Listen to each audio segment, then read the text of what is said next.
used to cover the NBA. He now, of course, covers the NFL and the Eagles at 97.3 ESPN.com. I want to get John's take, though, on Draymond Green getting suspended for this game. As a longtime NBA writer yourself there, John, what would your column be on the NBA's move to suspend Draymond Green, which was not for what he did, but because he had an accumulation of points or fouls that led up to that? Yeah, and I think a number of people don't understand that. So they see the suspension and say, wasn't that big of a deal. How can you do that at this stage of the NBA Finals? But as you mentioned, it was the accumulation, and that's just how it ends up. It's just the luck of the draw, and that's where we are. Luckily for Golden State, there's a little bit of breathing room, even if they can't get it done tonight. But, yeah, I think everyone has to settle down a little bit and realize that this is an accumulation, and that's where it ended up. And unfortunately, Draymond knew it was coming, so you have to realize that before you play. But it's a fine line because, let's face it, energy is part of his game. Emotion is part of his game. So if you take that completely away, you might not have the same effectiveness as a player. So it is a very, very fine line, but it's not controversial by any means. It's just the rules as they're stated, and that was what the NBA had to do. No problem then with it? You don't have a problem with them calling that a flagrant? No, I don't. I don't have a problem with it. I thought it was worthy of that. Where we are, I should say, where we are in today's NBA. If you asked me that same question 10 or 15 years ago, I'd have a different answer. But that's just the reality of where we are today and where the league has gone. I mean, you see it throughout the postseason. You've seen the same types of things. So it's hardly out of character. I don't agree with it on a personal level, but the way the game has morphed over the last few seasons, it doesn't surprise me at all. All right, John, of course, on Friday when we spoke, we had the story of Nelson Agholor. Since you left the air with us on Friday, some other details have come out. What update can you give us on the latest on Nelson Agholor from what happened after we got done talking on Friday's show? Well, the update is there's no sex in the champagne room. So the Chris Rock, anybody's ever seen that little video, they should YouTube it. But obviously, there's a situation here, and it's made things kind of muddy for everyone, not only the Philadelphia Eagles, Nelson Agholor, the NFL, but also the business itself, because the sordid details are, at least,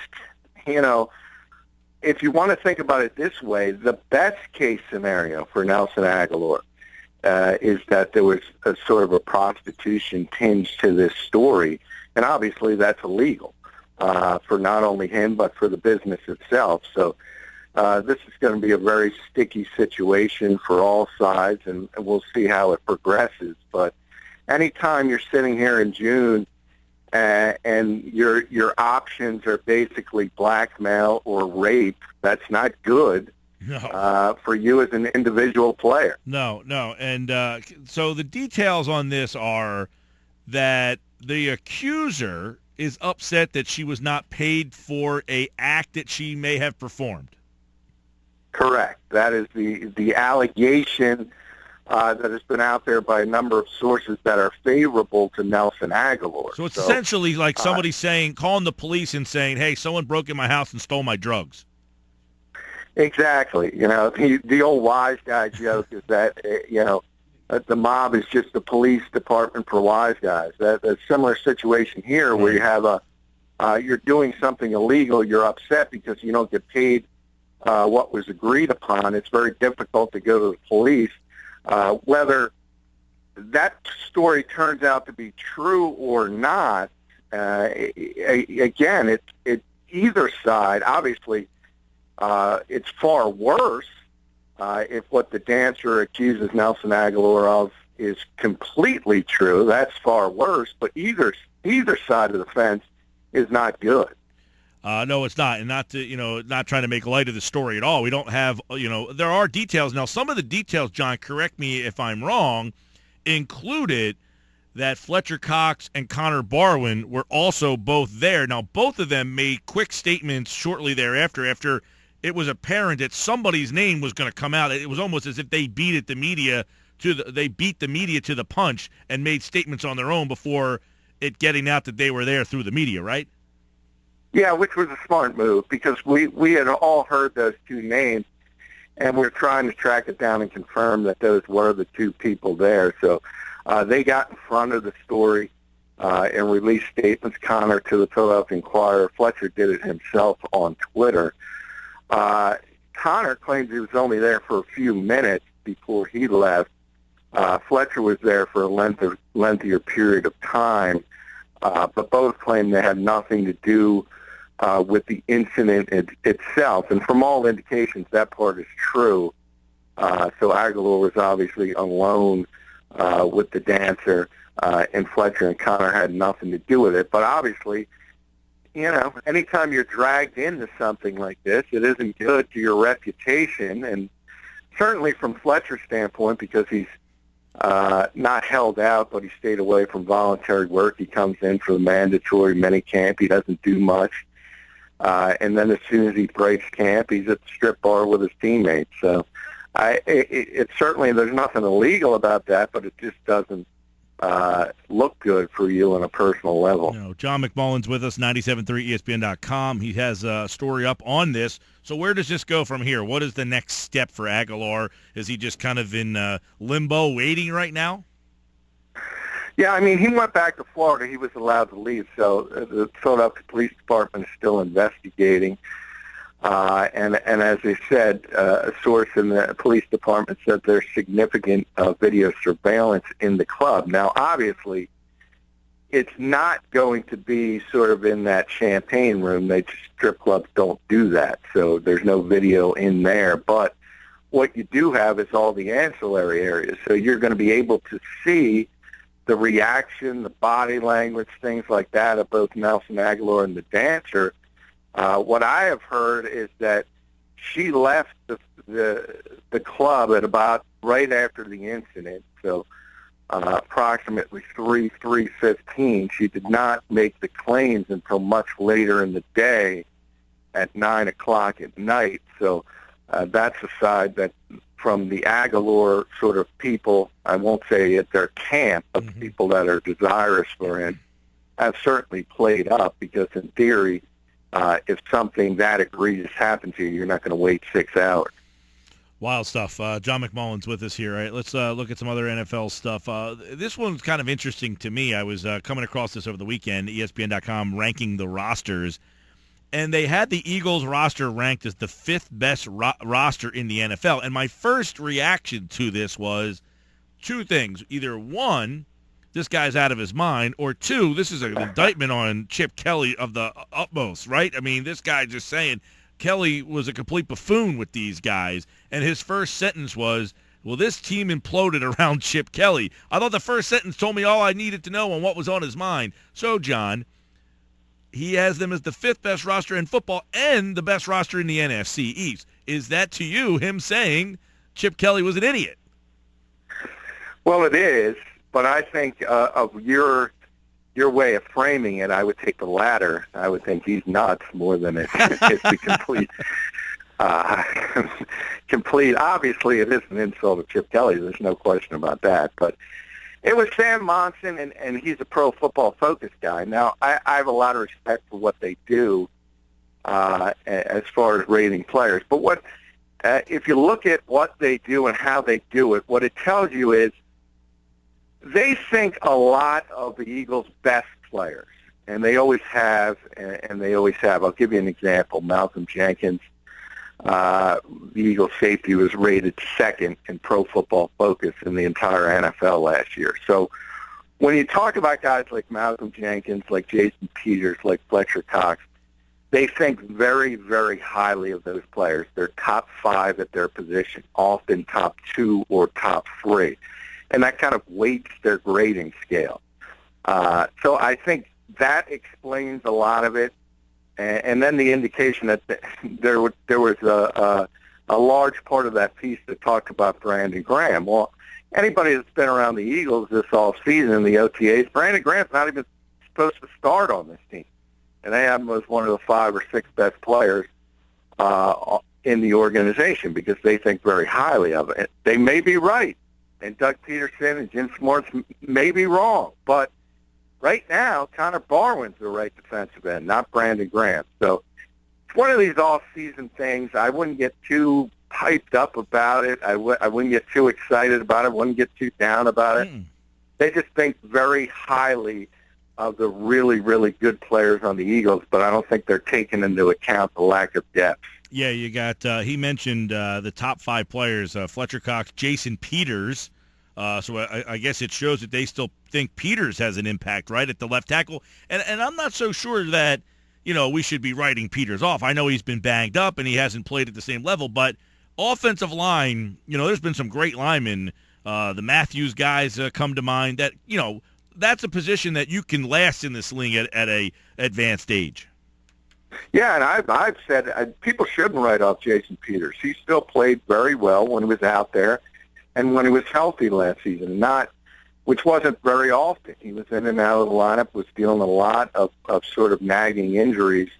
And I think if he is healthy and if he can sort of revisit that fountain of youth and stay on the field, I think he is going to play at a high level. And that's one of the players, as I said, they've always thought very, very highly of. In the past, they rated him as the best left tackle in football. So that's the kind of indication of why they got this big grade, because of players like Peters and Cox and Jenkins, because they rate them as top 2 or 3 at their particular positions, and that kind of skews the entire weighted scale, so to speak. How are you, John, ranking the NFC East rosters? I don't think any of them are all that great, to be honest. Well, he had Dallas at 12, Washington 21, and New York 25. Yeah, I mean, if I were to look at these teams, and I've said it already, if Tony Romo's healthy, Dallas is the best team in that division. Now, they're not a great team. They're just a bad lot, and that's a big if. The Washington Redskins, I think, deserve to be second for winning the division. I think they're an ascending team. I think the Eagles settle in at third, and I think the New York Giants are a bad football team, and I have them at fourth.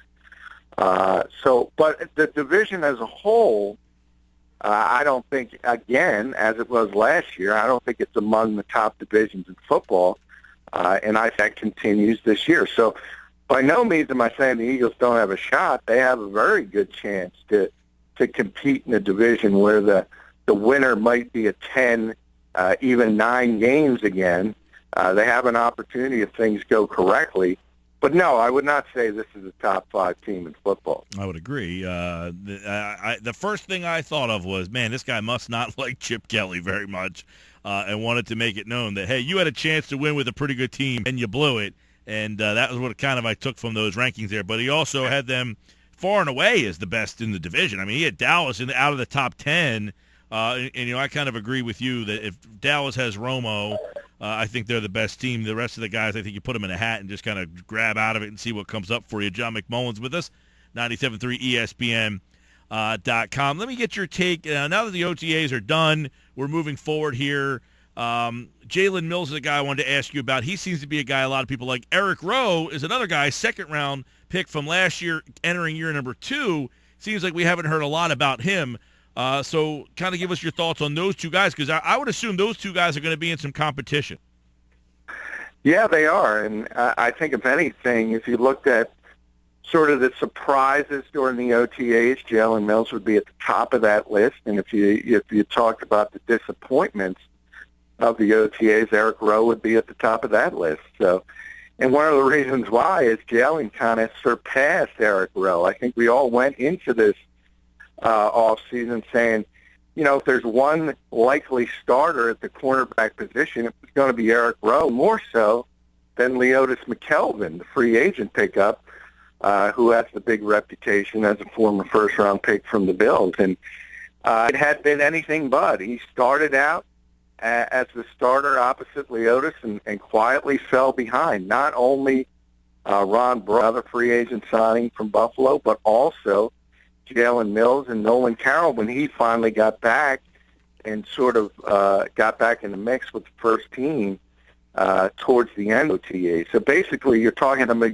a guy who started this process in Eric Rowe, his team's number one corner, and afterwards you could argue he was at fourth with Jalen Mills pushing him down to possibly fifth, which is not a good couple of weeks for Eric Rowe. So I think I'm going to be doing my biggest surprises, biggest disappointments coming up at 973ESPN.com, and Eric Rowe is going to be the biggest disappointment. And you wonder if, he played safety in college, if he projects better as a safety in this league.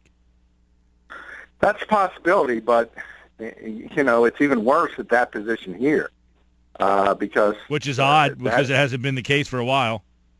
Yeah, it hasn't. But, again, if we go back to the Pro Football Focus, one of the reasons the Eagles are number one is because of Malcolm Jenkins. And now they got Rodney McLeod with a very good season in St. Louis and is a high-profile free agent. So those guys are the starters, and they're ironclad starters, obviously barring injury, as everyone is. But nobody's pushing those guys.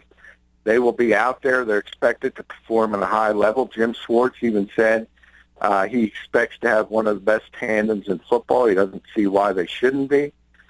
So that might be the strongest position on this team, safety.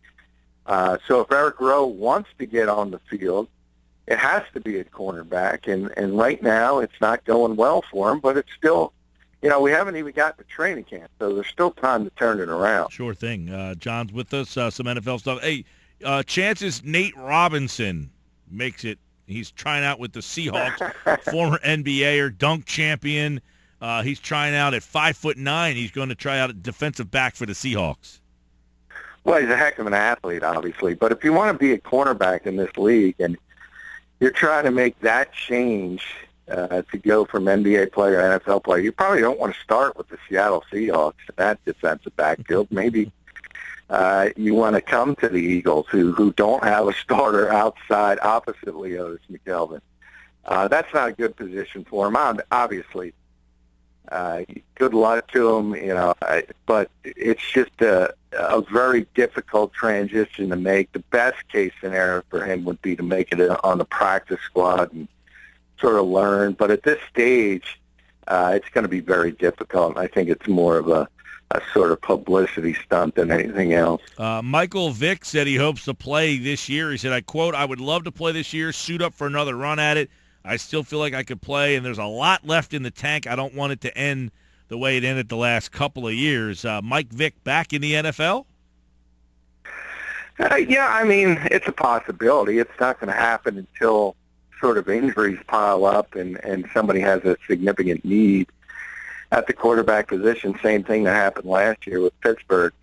This time of year in the off season, you basically want to get a look at your younger quarterbacks. Obviously, teams have entrenched starters. And then as you get into training camp and you start to look at some of these younger quarterbacks as backup, and some coaches around the league will look and say, wow, this guy's not as good as I thought he was.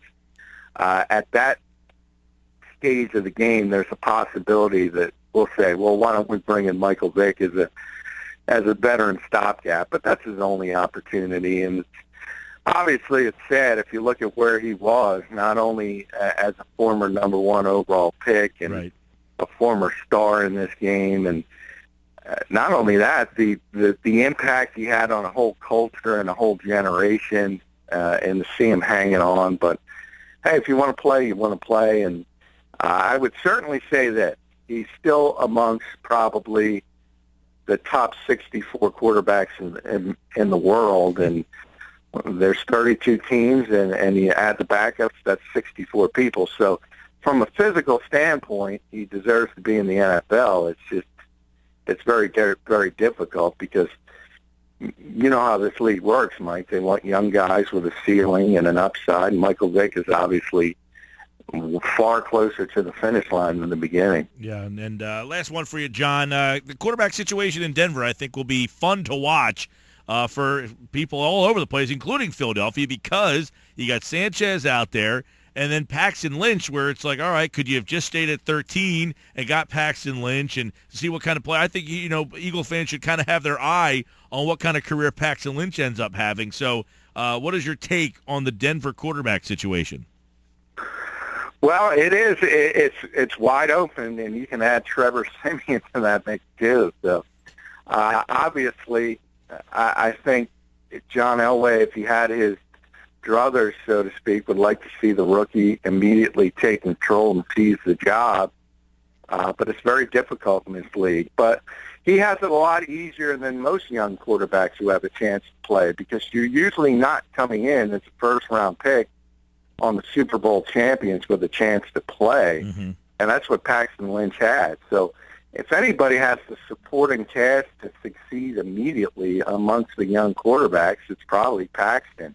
And if Mark Sanchez looks like the Mark Sanchez that was here last year, he's going to have every opportunity to fight for playing time. And it is going to be interesting because, as I said, even a kid like Siemian is going to have an opportunity. And more than anything else, I would sit there and say, if I'm Colin Kaepernick, I made a mistake by not taking a little bit of a pay cut to go to that team. John McMullen, at JF McMullen for more on the NFL offseason. Check him out at today's Pigskin. And for the Eagles stuff, go to 97.3 ESPN.com. John, take care, pal. Hey, thanks, Mike.